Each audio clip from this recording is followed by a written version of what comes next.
여러분, 여러분의 지식과 행복되고 살아있는 하루 나누시기 바랍니다. 행복하고 평강을 누리십시오.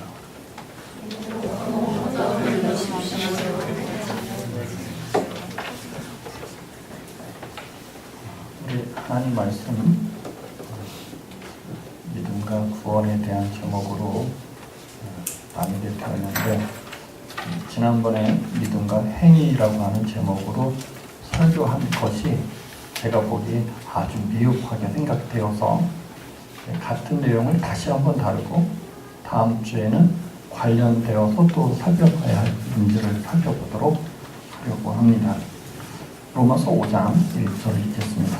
로마서 5장 1절 같이 읽습니다. 로마서 5장 1절.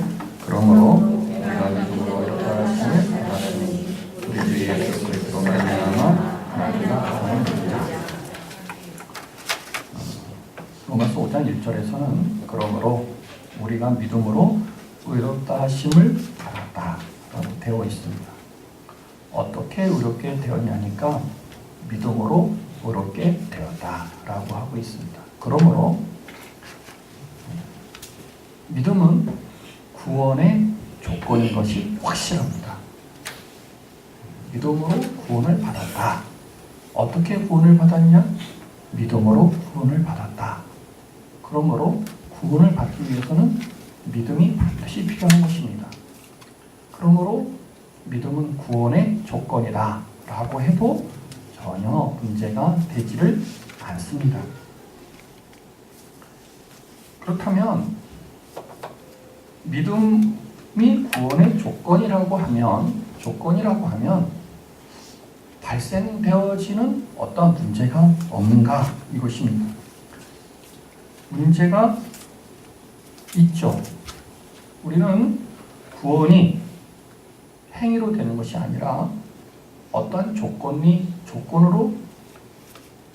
제시하고 조건을 내세우고 조건을 만족시키는 그 무엇에 의해서 되어지는 것이 아니라 하나님의 은혜로 되어지는 것으로 알고 있는데, 구원의 조건으로 믿음을 제시하고 있으면서 생기는 어떤 그런 혼란이 있게 되어져 있습니다.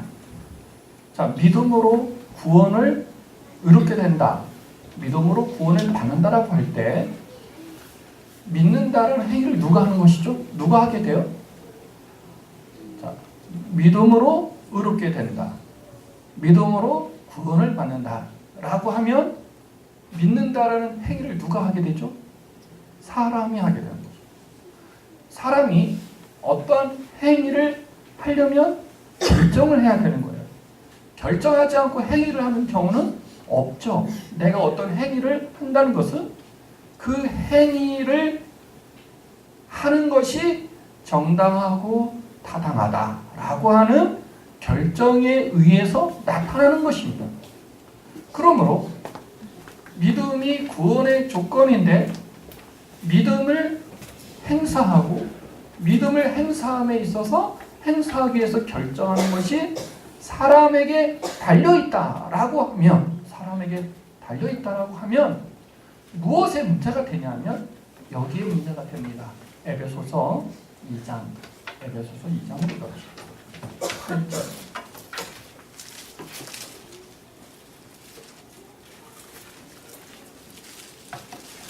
에베소서 2장 8절 같이 한번 읽어보도록 하겠습니다. 2장 8절 시작. 너희는 그 은혜에 의하여 믿음으로 말미암아 구원을 받았으니 이것은 너희에게서 난 것이 아니요 하나님의 선물이라. 9절 읽겠습니다. 행위에서 난 것이 아니니 이는 누구든지 자랑하지 못하게 함이라. 자, 너희는 그 은혜에 의하여 믿음으로 말미암아 구원을 받았다. 역시 여기서도 구원을 받았는데 무엇으로 받았다라고 하냐니까 믿음으로 받았다라고 되어져 있는데, 여기에는 설명하는 수식어가 하나 더 붙어 있습니다. 무엇으로? 은혜로. 그러면서 이것을 다시 한번 설명합니다. 은혜로 구원을 선물로 받았다라는 표현이 나와 있는데, 이것을 다시 한번 설명을 합니다. 은혜에 의하여 믿음으로 말미암아 구원을 받았다라는 이 표현을 설명하기를 이것은 너에게서 난 것이 아니요 하나님의 무엇이다? 선물이다. 구원이 믿음으로 말미암아 되어지는데 그 전체가 하나님의 은혜로 된 것이라는 건데요. 이것을 설명하면서 어떤 단어를 쓰고 있냐면 하나님의 선물이다. 이렇게 단어를 쓰고 있어요. 하나님의 선물이라고 할 때 이 하나님의 선물을 9절에서 다시 한번 설명하는 겁니다. 구원이 하나님의 선물이라는 말이 무엇이냐? 믿음으로 말미암는 구원이 하나님의 선물이다 라는 말이 무슨 말이냐? 이것을 9절에서 뭐라고 설명하고 있냐면 행위에서 난 것이 아니다 라고 되어져 있습니다. 그런데 다시 로마서 5장 1절로 와서 믿음으로 의롭게 된다고 되어져 있고 의롭게 되기 위해서는 믿어야 되는데 그 믿는다는 행위를 사람이 해야 되고 행위를 하려면 결정을 해야 되는데 그 결정의 주체가 사람이니까 구원은 하나님이 은혜로 믿음으로 말미암아 주신 선물이요 행위에서 난 것이 아닌데 사람에게 있어서 어떠한 행위가 즉 어떤 행위냐니까 믿냐 안 믿냐를 결정하고 결정한 뒤에 믿음을 고백하는 이런 행위가 마치 구원의 조건으로 꼭 필요한 것처럼 되어져 있어서 행위로가 아니라 믿음으로 구원받는다라는 이 말씀 사이에 어떤 충돌이 있는 것처럼 보이고 적지 않은 경우에 이 부분이 명확하게 이게 이해되어 있지 않아서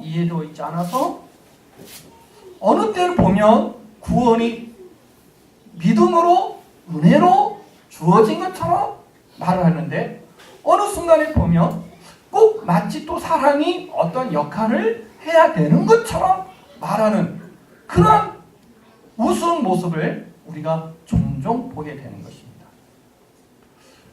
그래서 이 부분에 대해서 믿음은 구원의 조건인데 이게 사람의 행위에 해당되는가? 라는 부분에 대해서 성경이 어떻게 우리에게 말하고 있는가를 살펴보려고 하는 것입니다. 여러분 이해가 되셨어요? 우리가 이 부분을 왜 다루는지 지금 설명을 드리는 겁니다. 구원은 확실하게 믿음으로 말미암아 되어지는 것입니다. 구원은 믿음으로 말미암은 구원은 확실히 하나님의 은혜요 선물입니다. 행위로 된 것이 아닙니다. 그런데 이 믿음이 구원의 조건이라고 할 때 그 믿음을 행사하게 결정하는 것이 사람에게 있어야 되는 것처럼 보이고 있기 때문에 종종 어떤 그 혼란이 있냐면 믿음은 은혜로 하나님의 선물로 받은 것입니다라고 표현하는 동일 인물이 동일한 입술로 또 어느 순간에 보면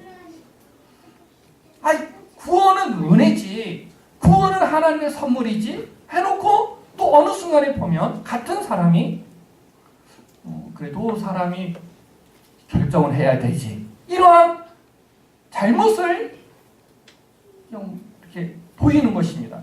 과연 성경은 이 부분에 대해서 어떻게 설명하고 있는가 이 부분을 살펴보려고 하는 것입니다. 우리 로마서 4장으로 다시 가봅시다. 로마서 4장 18절 로마서 4장 18절은 바로 이 부분을 이 문제에 되어져 있는 이 부분을 설명하고 있는 본문인데 로마서 4장 18절 같이 한번 읽어보겠습니다. 시작. 아브라함이 바랄 수 없는 중에 바라고 믿었으니 이는 내 후손이 이가 되리라 하신 말씀대로 많은 민족의 조상이 되게 하려 하심이라. 아브라함이 바랄 수 없는 중에 바라고 믿었다. 바랄 수 없는데 바라고 믿었다는 거예요. 우리는 바랄 수 없으면 믿어야 안 믿어요? 안 믿는데 아브라함은 바랄 수 없는데 믿었다는 거예요. 어떤 내용이냐면 계속 읽어보죠. 이는 네 후손이 이같으리라 하신 말씀대로 많은 민족의 조상이 되게 하려 하심이라. 이 말씀을 이 말이 무슨 의미인지 19절에 또 설명해놨어요. 19절에 바랄 수 없는데 바라고 믿었다. 그 어떤 내용이냐? 19절입니다. 19절.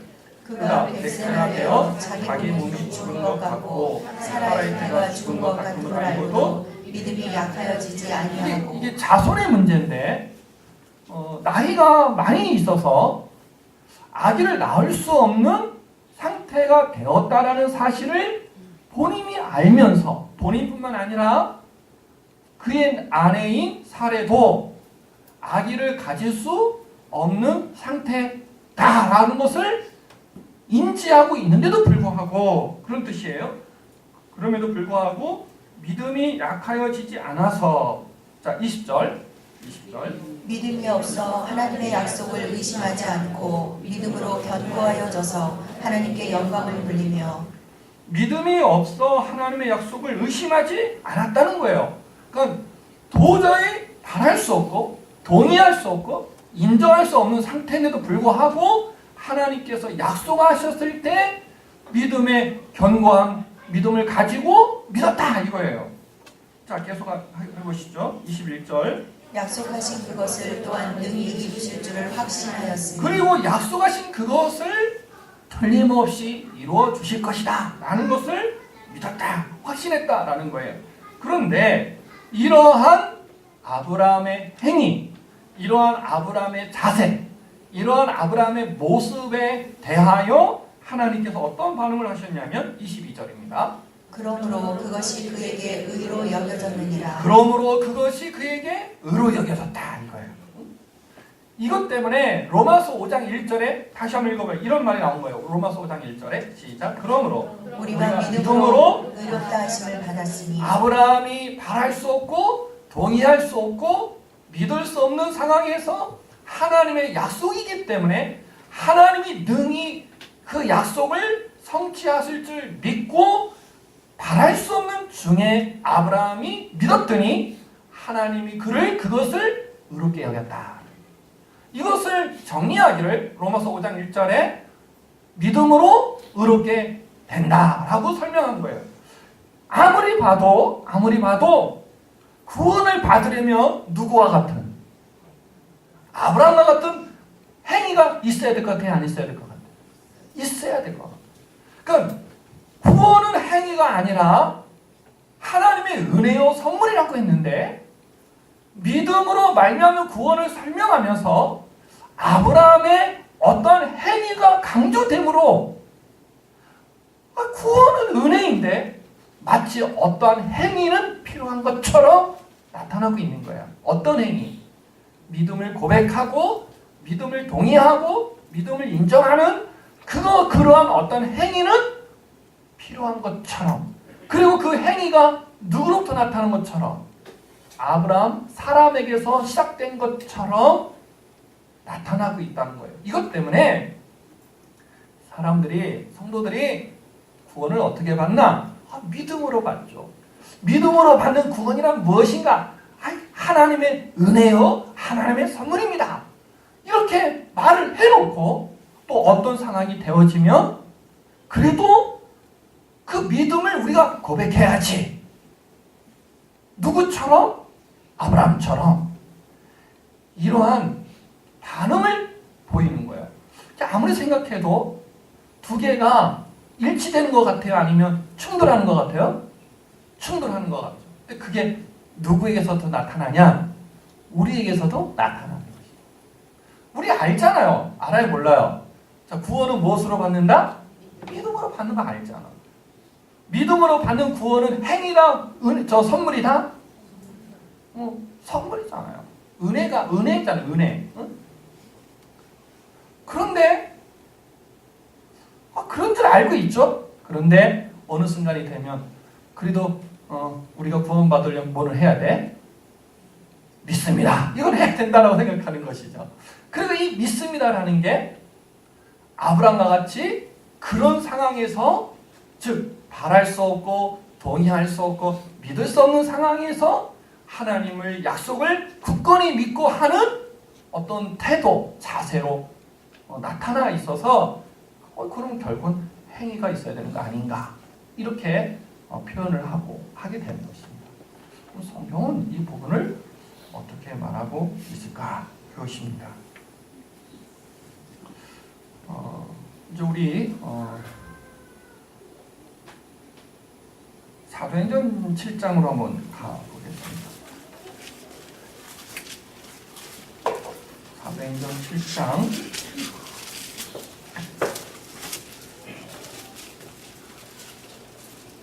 1절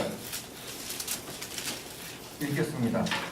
대제사장이 이르되 이것이 사실이냐? 2절 스데반이 이르되 여러분 구경들이여 들으소서. 우리 조상 아브라함이 하란에 있기 전 메소포타미아에 있을 때에 영광의 하나님이 그에게 보여. 자, 하나님이 아브라함을 의롭다라고 하신 시점은 어디냐면 창세기 15장 1절이에요. 우리 창세기 15장 1절 한번 가서 한번 보도록 합시다. 창세기 15장 1절.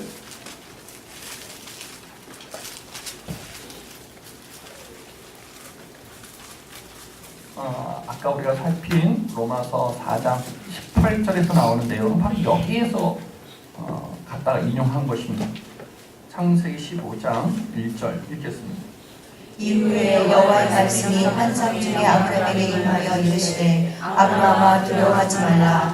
나는 내 방패요 너의 지극히 큰 상급이니라. 하나님께서 아브라함에게 나는 너의 상급이다 라고 말씀하셨습니다. 그랬더니 2절 아브라함이 말합니다. 뭐라고 말하냐면 주 여호와여 무엇을 내게 주시려 하나님 하나이까? 나에게 뭘 주실 것입니까? 라고 이제 묻습니다. 그러면서 은근히 내가 바라는 게 무엇인가를 말하고 있어요.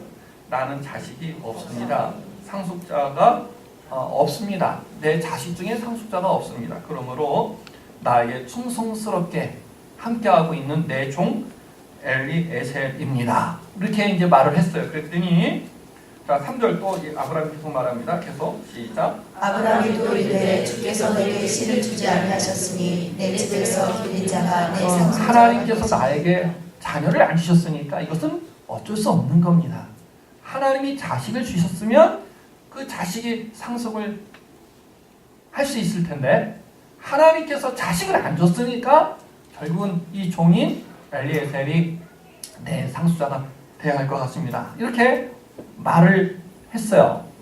그랬더니 4절 여호와의 말씀이 그에게 임하여 이르시되 그 사람이 내 상속자가 아니라 네 몸에서 날 자가 네 하나님 뭐라고 말하냐면 아니야 그 사람이 네 상속자가 아니고 네 몸에서 나야 네 상속자가 된다라고 말하심으로 아브라함에게 자식이 있을 것을 약속한 것입니다.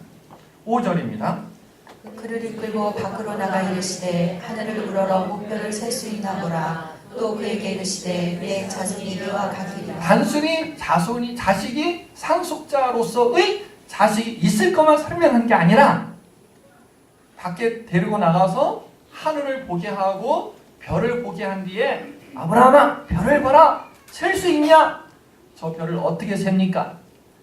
네 자손이 이 별들과 같이 될 것이다 라고까지 약속을 했습니다. 그랬더니 6절 아브라함이 여호와를 믿으니 여호와께서 이를 그의 의로 여기시고. 아브라함이 여호와를 그때 믿은 거예요. 그 약속. 그러니까 아브라함은 지금 나이가 많아요? 작아요? 많아요. 아기를 가질 수 있어요? 없어요? 어려워요. 아브라함뿐만 아니라 누구도 그래요? 사라도 그래요. 그러니 묵별과 같은 자손은 그만두고 한 명도 날 수가 없는 그런 입장이에요. 그러니까 믿어야 돼요? 말아야 돼요?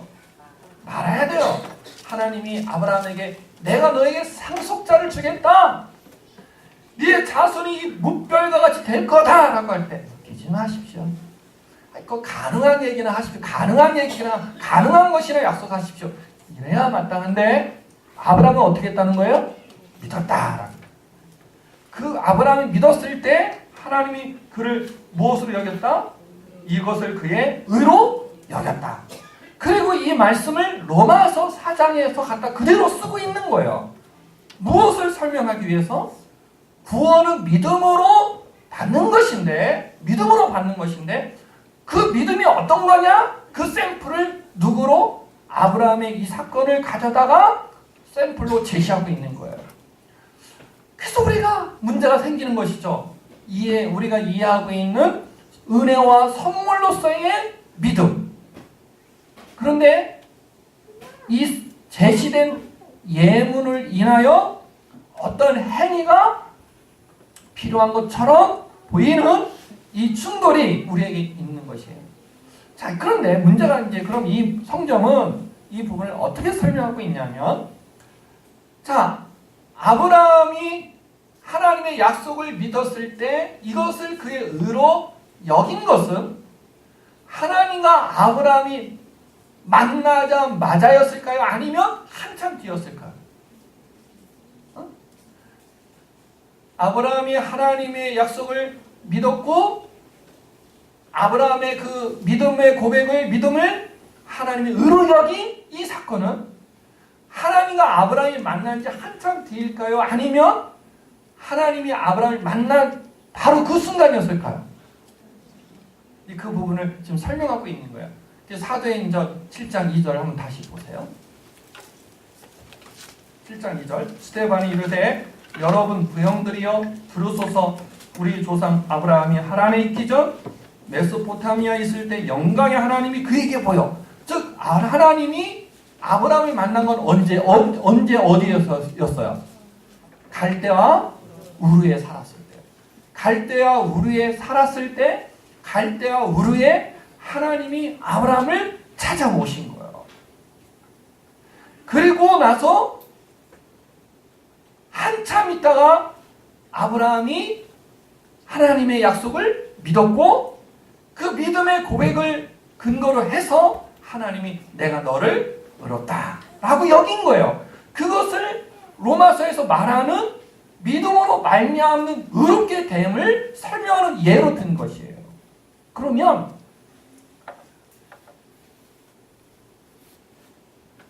아브라함이 구원받은 순간은 언제냐 그거예요. 하나님의 약속을 듣고 믿음을 고백하고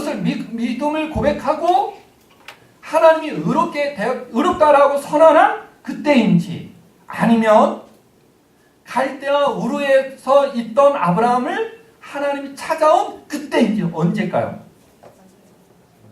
그렇죠. 갈대와 우르에서 하나님이 아브라함을 찾아왔을 때 이미 그는 그 순간서부터 하나님의 자녀요, 하나님의 백성이요, 구원받은 사람이 된 것이잖아요.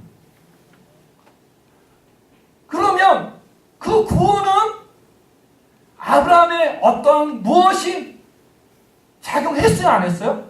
안 했죠. 순전히 누가 찾아오시고? 하나님이 찾아오시고 하나님이 주신 거예요. 그리고 아브라함이 창세기 15장에서 내가 하나님의 약속을 믿습니다 라고 할 때에는 하나님과 아브라함의 그 관계에서 많은 시간이 지났고요. 많은 경험들을 누가 했냐면 아브라함이 했다고요. 예를 들어서 애굽에 갔잖아요. 애굽에 갈 때 아브라함에게 걱정이 생겼어요. 누구 때문에 걱정이 생겼어요? 마누라 때문에 걱정이 생겼어요. 마누라 뭐 때문에 걱정 생긴 거예요? 너무 이쁜 게 탈이었어요. 우리 남성도들 중에서 자기 아내가 이쁘다고 확신하는 분이 있으세요? 한 사람 손들었어요. 팔불출인지. 자, 여러분, 하나님께서 아브라함이 애굽에 갈 때 아브라함은 사라의 미모를 인정했다고요. 어느 정도 인정했냐면 당신이 너무 아름다워서 당신과 내가 애굽으로 같이 가면 애굽 사람들이 틀림없이 당신을 빼앗기 위해서 나를 죽일 거다. 그 정도까지 생각을 했어요. 이게 아브라함의 기우였는지 아브라함의 쓸데없는 염려였는지 금방 성경은 우리에게 알려주고 있어요. 마침내 애굽에 도착했을 때 정말 애굽 사람들이 누구의 미모에? 사라의 미모에 반해버렸죠. 그리고 그 소식이 왕에게, 바로에게 전달되었죠. 바로가 그 여인을 취하기 위해서 물어요. 도대체 그 여인이 누구냐 그랬더니 이 나쁜 아브라함이 뭐라고 말하냐면 내 마누라입니다. 이러면 죽을 것 같으니까 내 누이 동생입니다 하고 속였다고요. 아주 나쁜 놈이었어요. 누가? 아브라함. 죽일 놈이죠. 그쵸? 남자들 입장에서는 아닌데 여자 성도들 입장에서는 죽일 놈 아닌가요? 여러분 남편이 그러면 좋겠어요?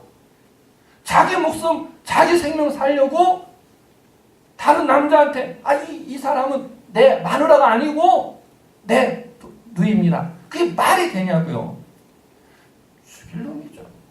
그러면 사례라도 아브라함을 향해서 따졌어야지. 너 지금 뭐 하는 거야? 내 남편 맞아? 막 이랬어야 되잖아요. 어떻게 그럴 수 있어? 어떻게 마누라를 누이라고 하고 다른 남자에게 팔 수 있어? 따져야 되는데 따져 안 따져요? 너무 순한 거예요. 바보예요. 성경에 안 나왔으니 순한 건지 바본 건지 몰라. 하지만 그래요. 이 사건에 있어서 주범은 아브라함이죠. 그죠? 공범은 누구예요? 공범은 사례야. 이것 때문에 아브라함은 바로로부터 엄청난 선물을 받습니다. 판 거죠. 바로는 죄가 있어요? 없어요? 없어요. 바로는 아내라 그랬으면 아브라함을 죽이고 빼앗았다면 죄가 있지만 누이라고 했으니까 네 누이를 나한테 줄 수 있냐 해서 받은 거니까 죄가 없어요. 근데 하나님이 누구를 쳐요? 바로를 쳐요. 누구를 쳐야 되는데? 아브라함을 쳐야 돼요. 아브라함은 곤장 몇 대? 100대. 사례는 곤장 몇 대? 50대. 바로는 곤장 몇 대? 무죄. 그래야 되는데 아브라함은 안 건드시고 사라도 안 건들고 바로를 쳐요. 뭐 복잡한 얘기는 우리 다 아는 얘기고 모르는 사람은 나중에 다시 해야 되고 중요한 것은 아브라함이 자신을 갈대아 우르에서 찾아오시고 인도하신 하나님이 어떠한 분이실까에 대한 확인을 가장 힘있게 한 게 바로 여기였어요. 왜? 당시에 애굽의 바로인 파라오 그 왕이 자기를 인도하신 하나님 앞에 완전히 그냥 철저히 무릎 꿇는 그 사건을 보면서 아브라함은 자기를 이끌어내신 하나님에 대한 하나님이 어떠한 분이신가를 조금 감지하게 되는 것입니다. 이러한 사건들이 오랜 세월 동안 반복적으로 누구에게 경험이 돼요? 아브라함에게 경험이 되어졌기 때문에 하나님이 아브라함에게 약속을 했을 때 아브라함은 그것을 어떻게 안 할 수 없는 거예요? 믿습니다 라고 하지 않을 수 없는 거예요. 그렇다면 아브라함의 구원도 누가 하시고 하나님이 하시고 믿습니다라는 고백도 주체는 누구이지만 사람인 아브라함이지만 아브라함이 그렇게 고백하게 하는 모든 배경은 다 누가 만들어 놓으셨어요? 하나님 만들어 놓으신 거죠. 이것이 소위 기독교가 말하는 믿음인 거예요. 그래서 믿음은 구원의 조건인 것처럼 묘사되고 있고 구원을 받기 위하여 우리는 하나님 앞에 믿습니다라고 고백을 하고 있고 그런 고백에 근거하여 하나님은 실질적인 구원을 우리에게 허락하시지만 그 순간이 있기 위한 배경 속에 무엇이 있냐면 바로 이런 하나님의 절대적 역사가 있었던 거예요. 그렇다면 구원은 누가 주신 거예요? 하나님이 주신 거예요. 믿음을 고백하는 것은 내 입술이지만 그것을 가능하게 만드신 분은 누구예요? 하나님이신 거예요. 이런 차원에서 로마서는 믿음의 고백은 행위가 아니라 하나님의 은혜였다라고 가르치고 있는 것입니다. 여러분 이해가 되셨어요? 이해는 됐지만 감동이 없습니까? 감동이 있어야 됩니다. 내가 오늘 하나님의 이름을 부르고 있어요. 내가 오늘 하나님의 전능하심과 하나님의 구원하심과 하나님의 긍휼히 여겨주심과 하나님의 말할 수 없는 사랑에 대해서 동의하고 있고 아멘하고 있어요. 그리고 결국은 하나님 앞에 내가 하나님을 믿습니다라고 하고 있어요. 믿습니다라고 고백하는 그 순간에 하나님의 구원이 실질적으로 나의 것이 되어져요. 내가 믿습니다라고 고백하지 않으면 그 구원은 어떻게 되지? 그래서 결국은 구원이 내 결정으로 된 것처럼 보이는데 살펴보니까 아브라함도 믿습니다라고 고백은 아브라함의 입술로 하고 있지만 그 고백이 있기까지 모든 배경을 다 누가 만들어 놓으신 것처럼 하나님이 만들어 놓으신 것처럼 우리도 하나님이 그렇게 만들어 놔 주셨기 때문에 지금 우리는 하나님을 향해서 믿습니다라고 고백하고 있는 거예요. 이것은 여러분이 이 땅에서 살면서 가지는 경험하고 맞닥뜨리는 수없이 많은 난관들, 어려움들, 그 고난들, 환난을 해결하고 푼 것과는 비교할 수 없는 놀라운 하나님의 은혜요, 하나님의 선물인 것입니다. 내가 비록 몸이 낫지 않아도, 내가 비록 이 땅에서 가난해도, 비록 내가 하는 모든 일들이 좌절을 하게끔 만드는 실패가 반복된다 할지라도 내가 하나님 앞에 하나님의 하나님 되심을 믿음으로 고백하고 있는, 고백하게 되어져서 고백하고 있는 이 순간에 하나님이 갖게 하신 은혜는 그 모든 어려움들이 다 풀어짐으로 인해서 갖게 하는 기쁨과는 비교할 수 없는 기쁨인 것입니다. 그래서 성도들은 매일같이 감사할 수가 있는 거예요. 범사에 감사할 수 있는 거예요. 이것을 놓쳐버리면 우리는 범사에 감사할 수가 없어요. 왜? 교회 안에 있지만 하나님의 백성들이지만 하나님의 자녀들이지만 세상 사람들처럼 우리는 동일하게 죽음도 맛보고 병도 경험하고 실패도 가지고 동일하게 이렇게 살고 있거든요. 그러므로 우리는 순간적으로 교회 안에 있지만 세상 사람들처럼 같이 울고 같이 웃고 그럴 수밖에 없는 거예요. 성경은 우리에게 범사에 감사하라고 하고 있는데 그런 상황에서 우리가 어떻게 범사에 감사할 수가 있겠어요? 하나님 내 처지를 보시고 그런 말씀을 하십시오. 내 형편을 보시고 그런 말씀을 하십시오. 나한테 그런 것을 주시고 감사하라고 하시는 그 말씀이 타당하신 것입니까? 하나님은 여전히 뭐라고 말씀하시냐면 범사에 감사해라. 어떻게 그게 가능하냐 이거예요. 지난번에 살펴본 것처럼 아무것도 가진 것이 없는, 아무것도 내세울 것이 없는, 보잘것없는 피난에서 온 그런 입장에 있었던 야곱이 담대하고 강하게 전혀 꺼리낌 없이 주저함 없이 자기가 만난 애굽의 왕, 당시 제국의 최고 권력자인 그 바로에게 축복을 할 수 있는 그 근거가 바로 여기에 있는 것입니다.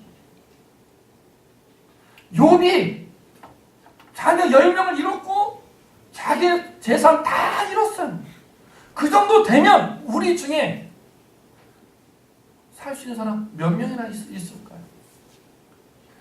10명의 자녀가 다 죽었고 내가 가졌던 그 많은 재산, 그 많은 재산을 다 사라졌어요. 온 몸은 건강한 몸이 아니라 만신창이가 되었어요. 참을 수 없는 고통과 통증이 계속 몰려오고 있어요. 그럼에도 불구하고 욥은 하나님 앞에 하나님은 나쁘신 분입니다라고 안 해요. 그런 입술을 가지고 나중에 하나님과 깊은 대화 속에 가르침을 받은 욥은 뭐 회개할 게 뭐가 있겠습니까? 우리가 보기에 회개할 거면 여러분과 제가 해야지. 회개할 게 있으면 욥의 새 친구가 해야지. 회개할 게 있으면 다른 사람이 해야지. 욥이 회개할 게 뭐가 있다고? 욥은 하나님 앞에 내가 회개하나이다. 하나도 변한 것이 없는데 욥을 의롭다라고 말씀하시고 욥의 의를 인정하셨던 하나님이 욥에게 그러한 환난과 고난을 주신 하나님이 잘못하신 것이지. 하나님이 회개를 하셔야지. 욥이 회개할 게 뭐가 있다고? 욥은 전혀 달라지지 않은 환경과 상황에서 제가 회개하나이다.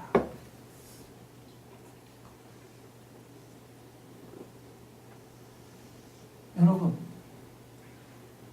우리는 착각하는 게 하나 있어요.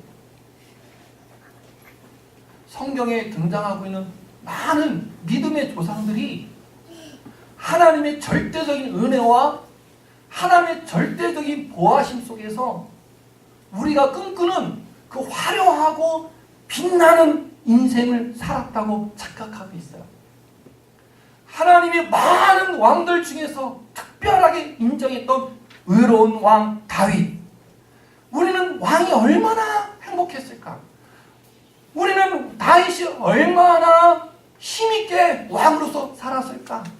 많은 사람들의 존경과 많은 사람들의 복종과 순종 속에서 얼마나 재밌게 살았을까? 아니요. 다윗의 인생을 보십시오. 죽는 그 순간까지 다윗에게서 아픔은 떠나지 않습니다. 그런데도 불구하고 다윗의 시편을 통하여 다윗이 쓴 시를 보십시오. 그 시들을 보십시오. 얼마나 하나님을 찬양하고 있는지. 무엇이 그렇게 가능한 줄 아십니까? 이것입니다. 하나님이 오늘 내 입술로 믿음을 고백하게 하시고 그러한 믿음의 고백 위에 내가 너를 의롭다 라고 칭해 주시고 선포하시는 이 하나님의 그 선포, 그 부분이 그 하나님의 의롭다 하시는 선포의 의미를 아는 성도들은 이 땅에서 어떤 상황, 어떤 환경에 놓여 있든지 감사를 놓을 수 없는 것입니다. 그 은혜가 빛과 소매 교회 성도들에게 있기를 주님의 이름으로 축복합니다. 그것이 우리들의 것이 되어야 합니다. 죄송합니다만 어저께 새벽 2시에 교회에서 떠난 이제 집에 들어갔는데 새벽 2시에 들어가려고 가는 중에 오늘 보일러가 좀 따끈따끈하잖아요. 보일러가 잘 돌아가나 하고 봤더니 보일러가 안 돌아가는 거예요. 이게 가끔 이게 붙었다가 안 붙었다가 어저께는 안 붙은 거죠. 그래서 그거 붙이려면 사다리 타고 올라가서 눌러야 돼요. 초기를 눌리면 딱 소리 나면서 붙는데 그걸 끝내고 내려오는데 사다리를 또 헛디디고 뚝 떨어진 거예요. 그래서 여기도 까지고 여기도 아프고 내 마음속에 내 생각 속에 이거 뭐야? 이럴 수 있는데 그런 생각 하나도 안 들어요. 어디가 전화를 좀 해야 되겠는데 또 전화가 차에다 놓고 와서 전화도 없고 한 3분을 그냥 있었었는데 그 3분 동안 너무 행복한 거예요. 그 행복한 마음, 감사하는 마음이 저를 더 감사하게 만들고 더 행복하게 만들고 나를 확인하는 순간이 있잖아요. 아픔을 인하여 순간의 어려움을 인하여 내 입에서 내 마음에서 이럴 수도 있지만 그게 아니라 그저 행복하고 그저 감사함은 여러분 무엇으로 말미암은 것일까요? 그것은 하나님이 다 마련해 놓으시고 그 마련되어진 까닭에 하나님 내가 하나님의 약속을 믿습니다라고 하고 그 믿습니다라고 할 때에 야 이 녀석아 그거 내가 준 거야 라고 하지 않으시고 그래 네 믿음의 그 고백의 위에 내가 너를 의롭다라고 하시면서 모든 공로를 아브라함에게 주고 모든 공로를 나에게 주고 모든 공로를 우리 성도들에게 준 그 은혜가 여러분 감사하지 않습니까? 여러분 삶이 얼마나 힘든지 저는 잘 압니다. 가정에서 이 시대에 이 한국 상황에서 이 엄청난 경쟁 시대에 그래도 그 경쟁에서 이기고 나면 좀 모르지만 그 경쟁에서 좀 뒤처지고 때로는 아무리 노력해도 회복의 기미가 보이지 않는 이 시대에 사는 여러분들이 얼마나 힘들고 아플까 저는 잘 압니다. 근데 그 힘들고 아픔을 마인드 컨트롤로서가 아니라 실질적으로 이길 수 있는 힘과 능력을 우리 하나님은 우리 성도들에게 저에게 주셨거든요. 그게 바로 이것입니다. 나를 구원하신 하나님의 은혜입니다. 여러분 이 은혜가 여러분을 생명에 여러분을 평생의 삶에 꽉 차있기를 주의 이름으로 축복합니다. 행복하십시오. 예배 마치고 껴안고 행복하십시오. 예배 마치고 손잡고 행복해 하십시오. 그리고 이렇게 고백하십시오. 이 행복이 당신 보기에 나는 모든 것이 형통한 것처럼 보입니다. 아니요. 어제는 내가 너무 힘들어서 많이 울었답니다. 아무리 노력해도 해결되지 않는 것 때문에 통곡을 하였답니다. 그럼에도 불구하고 당연히 아파해야 되는 이 시점에 내가 행복해하며 당신과 함께 감사할 수 있는 것은 나를 구원해 주신 하나님의 은혜 때문입니다. 라고 고백하면서 우리 성도들 뜨거운 포옹과 큰 희망과 소망을 갖게 되는 귀한 교제가 있기를 주의 이름으로 축복합니다. 기도하십시오. 하나님 아버지 감사합니다. 하나님은 선물로 우리에게 구원을 주셨다라고 하는데 사람들은 자꾸만 이런저런 이유로 사람이 무언가를 해야 되는 것처럼 생각하고 판단하고 말하는 경우들이 종종 있고 그 모습이 다른 누구에게인가가 아니라 우리 자신에게도 나타남을 고백합니다. 오늘 성경이 하나님이 주신 의롭다 하심의 선언이 믿음에 의한 고백 위에 주어지고 있지만 그 믿음의 고백 자체가 하나님이 만들어 주시고 깔아놓으신 배경인 것을 알게 해주심을 감사합니다. 오늘 내가 하나님의 자녀가 된 것, 구원받아서 천국을 바라보고 사는 것, 이 모든 것이 하나님의 은혜요 하나님의 선물이었음을 감사합니다. 이 선물을 받은 우리 성도들 그것만 가지고도 범사에 감사하며 살 수 있도록 능력 있는 삶을 살도록 하나님 역사하여 주시옵소서. 우리 성도들 이 힘들고 어려운 세상에서 성도로서 더군다나 살아간다는 것이 쉽지 않은 이 시대에 이 은혜를 가지고 멋지게 이겨내서 결국에 하나님이 갖게 하시는 놀라운 평안과 평강을 가지고 사는 힘 있는 우리 성도들 다 되어지도록 인도하여 주시옵소서. 예수님 이름으로 기도하옵나이다. 아멘.